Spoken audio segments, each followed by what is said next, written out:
Andrew Rexroat on 4 cards up top on Jeskai Convoke against Sam Moritz on Jeskai Oculus on the bottom. It's going to be tough. All right, Moritz kicking things off with Spyglass Siren via Seachrome Coast. Battlefield Forge for Rexroat and just a pass. You really want to be doing something on turn 1. You have some ways to get into it starting on turn 2, but you're already on the draw, which is tough. Ooh, honestly, having Jeskai Fastland into Jeskai Fastland is salt in the wound. The nut draw. Yeah. All right, Steam Core Scholar, the reveal off this map token. Spyglass Siren going to pick up a counter, and we're going to see the Scholar just go to the graveyard. We'll see if it stays there. All right, Moritz serves for 2, recognizes that Rexroat's on a mold of 4. Just get the game over. Yeah, I'm attacking you. Exactly. This will end the game at some point. All right, back to Rexroat. Draw, pass. Oh, no. Oh, and Moritz had a Marauding Mako in the post-combat play as well. Just going to serve for 3. Hard not to feel like there might just be missing a land or a bunch of Sheltered by Ghosts in hand. And there is some stuff that costs 2 mana in this build of the deck. You have those frontline rushes that maybe that's a key part of getting the hand going. Ooh, and players just passing back and forth for one another. But Moritz is attacking through all those passes. Advantage to the player committing game actions, I gotta say. Okay, well, here's land number 3 for Moritz. Helping Hand off of Seachrome Coast. Recurring the Steam Core Scholar. With the Mako in play as well. Both enhancing the current material and adding some more. All right, just discards the Oculus. Mako picks up a counter.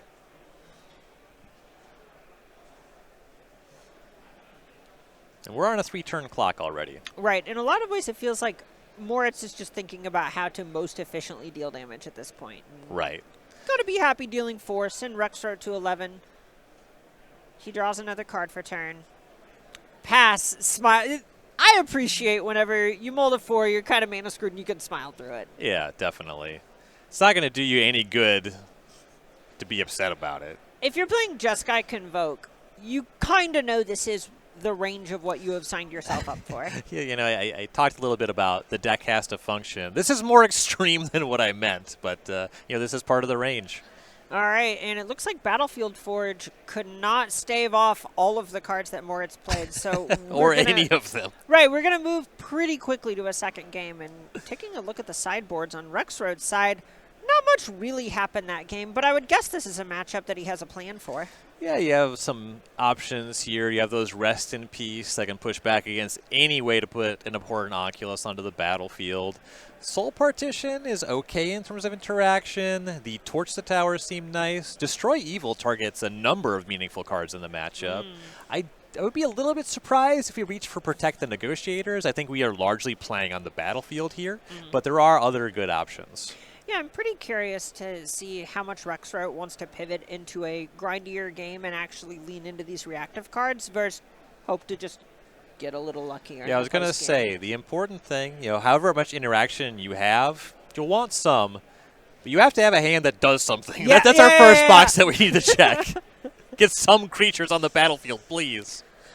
All right, well, looking over to the side of the battlefield that did have some creatures on it just a second ago, Moritz's sideboard, I would not say is really tuned for exactly this matchup. And that's kind of another thing that the Convoke deck is trying to tackle. How much stuff would you realistically have to tackle this? You know, we see some Pyroclasms and 75s right now. We do not see that option available for Moritz. You see more one-for-one stuff, and you can cleverly leverage this where if your opponent is committing another creature, you just do some quick math about convoking something, and you can buy a lot of time that way. But we're really looking for very small exchanges in the sideboard here. And nothing looks excellent. You know, I'm pretty into the extra copy of Sheltered by Ghosts.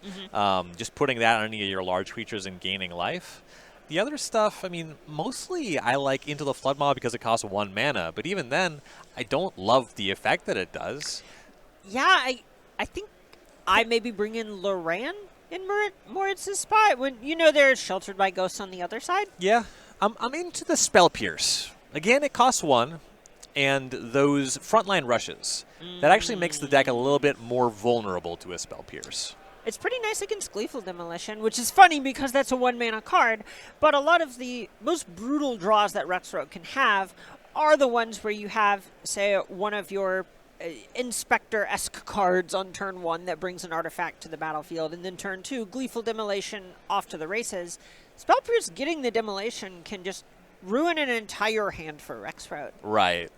And there's games where it's not going to do much, but the Oculus deck has the luxury of being able to rummage a lot. So having a Spell Pierce that's only okay, it's not that huge of a cost for you.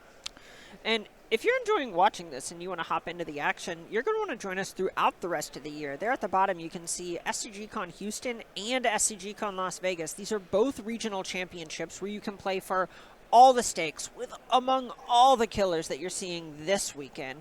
And even if you don't have an invitation, there are other events for you. Yeah, you can check out SCG Con Orlando and Baltimore. Those are going to be open events for the Spotlight Series. So if you have a deck for the right format, you can roll up and just play with a lot of players of quite a range of skill player. You're going to see some of those players that you're seeing this weekend and at the other regional championships. And you're also just going to see players that are local to the area and players that drive a bit just because they want to play some cards. I know. We were talking about Baltimore and how nice the Inner Harbor area is just yesterday. A bunch of the Little Italy stuff going on there. Incredible food. Incredible food. Yeah, and just a really nice area to walk around. Yes. Yes. Very pretty.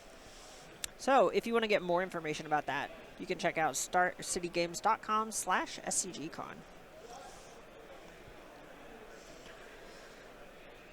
All right. Both players drawn some cards. Okay, in Rexroat's hand, I saw colors plus Spyglass Siren. It's a keep, probably. It's going to be really easy to present a hand that is better than the 4 on game 1. Oh, did you want to play 2 cards in the same game? Okay, no, Rexroat wants something better. It might have just been all match, no gasoline. That makes sense.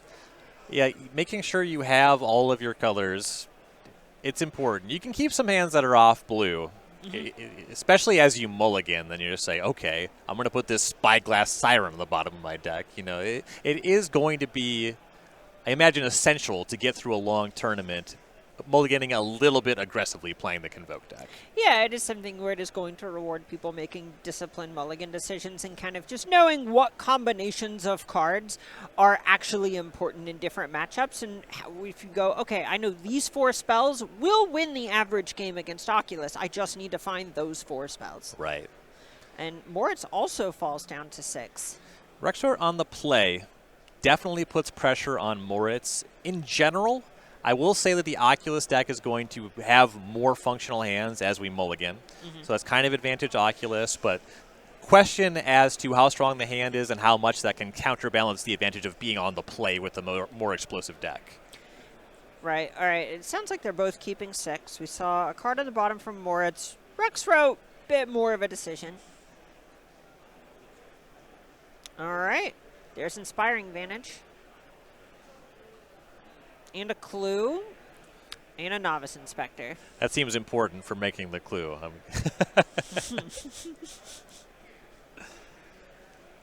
like that clue token. Yeah, that's cool.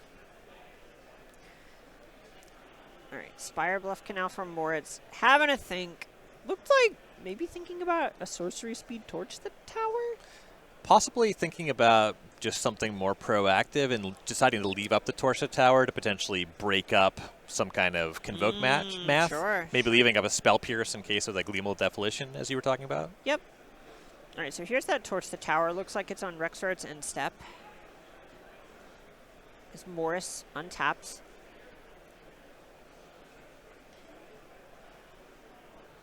I believe I saw an Imidane's Recruiter hanging out in Rexroat's hand, which does a pretty nice job of being a 1-card plan if things go long.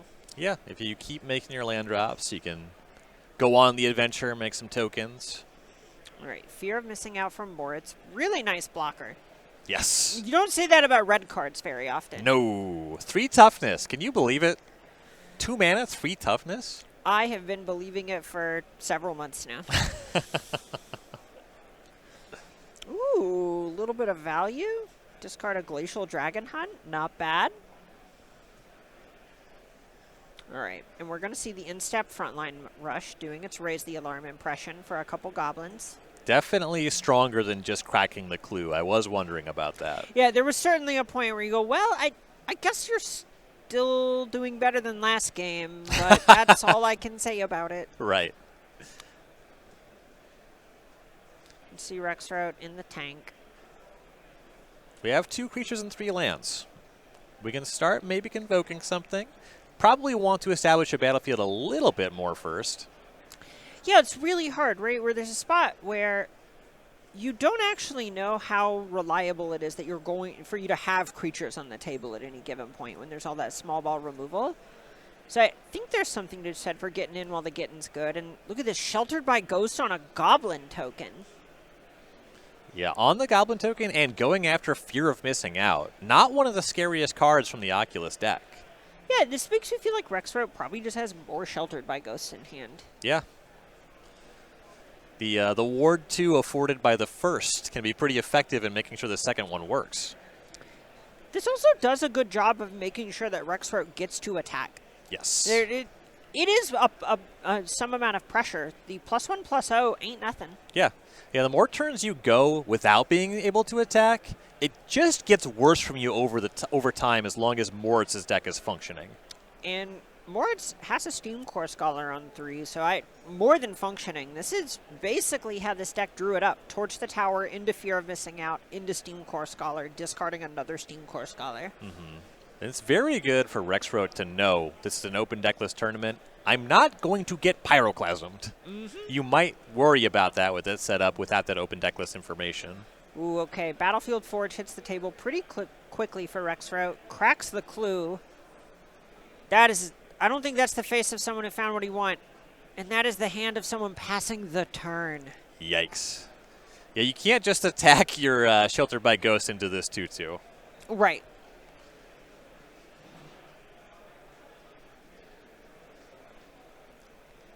And that probably means that there's not a frontline rush in hand as well.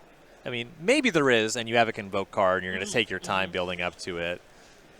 I suppose that you probably would do that over getting a little bit of damage in, so I'm going to correct my statement. It's really tough. It's hard to figure out if the games that you're winning from here are the ones where you're going 1 or 2 1-for-1s at a time to nickel in for 3 damage.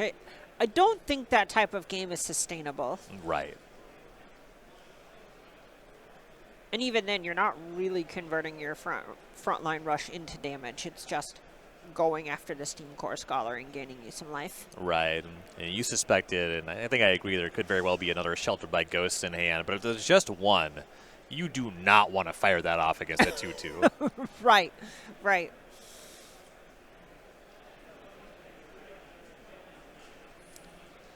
All right, so here's the 4th land from Moritz. Takes a point for white to Sheltered by Ghosts on the Steam Core Scholar. Rexroat says it resolves. Targets the Goblin. Ward trigger. Moritz has 2 for it. Yikes. Sheltered by Ghosts on Rexroat's side of the graveyard. Fear of Missing Out from exile onto Moritz's side, binning an Abhorrent Oculus. I was talking about how Moritz's Sheltered by Ghosts are more valuable than Rexroat's, and I wasn't even talking about them exiling a token. Right, right. All right, and the lifelink is just so huge here because it undoes some of the strange plays that you don't expect to see a lot just because Rexroat wanted to chip in for some damage. And now Rexroat has drawn a Night Errant of Eos, which isn't bad, but it's just convoked with 1 creature. Mm-hmm. And that 3/2 Vigilance Flyer, putting the Sheltered by Ghosts on the Steam Core Scholar, that means every turn Moritz is just going to chunk in, gain 3 life, and just have the option, if it's needed, which I will point out, we are not close to needing it, No. to just block at some point. Mm-hmm. Anytime something like this is going on, I always refer to it as building your own Baneslayer. Yes. Just I played a lot of the RTR limited format with Daggerdrome where you just scavenged on it a bunch, and you're like, all right, my whole game plan is I make a 5/5 flying lifelink, and that was good enough, kind of a lot. Yeah. I have more experience in that category of putting a cranial plating on a Vault Scourge. And, you know, that's the easy way to do it. Yeah. The strong way, if you will. Your taste is, of course, more refined than mine. Well, it's worse. But I appreciate you. All right. A couple Spyglass Sirens added to the grip for Rexroat. Back over to Moritz. Fans out the graveyard. Couple relevant things. There's Steam Core Scholar and Abhorrent Oculus. Oculus, a really nice helping hand target. And there is still that copy of Dragon Hunt hiding out there. I think Moritz is, at this point, thinking less about optimizing his deck's output and just thinking, okay, this is a good position. Can I lose this game, and how can that happen? Yeah, less stressing about actually crossing the finish line. All right, Spire Bluff Canal being tapped. Marauding Mako being deployed. Cycling the second Marauding Mako. Draw a card, counter on Mako number 1. It does come up. Oh, it absolutely comes up. This card's nice. I have been talking about my love for Marauding Mako for longer than it has been legal. All right, 3 of them from the Scholar. Moritz to 21, Rexroat to 16. Excuse me, Moritz to 20. Helping hand post-combat, bringing back the Oculus, and this is the nightmare scenario for Rexroat. Yeah, the thing about helping hand back Oculus, it both provides blockers and significantly advances your clock. All right, upkeep. Moritz manifesting Dread. Torch the tower hits the bin.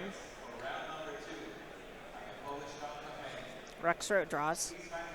And one of the interesting things for the Jeskai Convoke deck that Rexroat has is it is really good at pushing a ton of damage in one turn. So I know things look pretty bad here, but somehow this doesn't feel out of reach. It's not over, right? So you make this map token. Ideally, you would want to go wide. That's kind of step 1. Like a Gleeful Demolition there. You get a lot of material on the table. Looks like we're looking at cracking map to explore. That's the wrong direction. It's tough, but we do know there's another Spyglass Siren in hand. Okay. And this would make sense if you had all those pieces. All right, picked up a Seachrome Coast off the map. And you can only play the cards you have. You know, it wasn't like, oh, I'm not going to Gleeful Demolition. It means it's just not there if it doesn't get cast. Right. Okay, so here's the second Spyglass Siren. That's everything Moritz knew about, spells-wise at least. There is a Seachrome Coast in hand. Top card, Resolute Reinforcements. Going to put a counter on that Spyglass Siren. 2/2 flyer gets in the way of the Scholar. That is a surprisingly important piece of the puzzle right now. Yes. All right. Reinforcement hits the bin. Hard to know what good that's doing here. Yeah, that would only mean anything if there was already a way to enhance that card in hand. On its own, 2/1/1's not helping.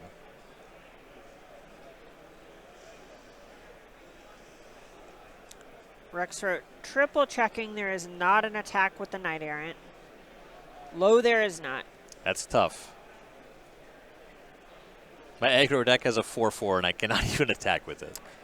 Yeah, you end up just seeing the double block. Probably the pair of 2/2s or a 2/3 and a 2/2, and you're just trading down. It's just bad all the way down. Yes. Ooh, here's another fear of missing out. Binning a land, which does get us to the usual suspects in yard. That is land, instant sorcery creature. Exactly.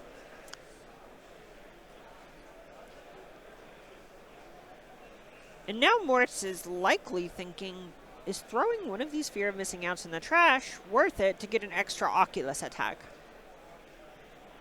Yeah. You also got to think about whether you want to attack with your Scholar now that there is a potential trade on the other side. Sure. I say potential, I mean likely. Of course, of course.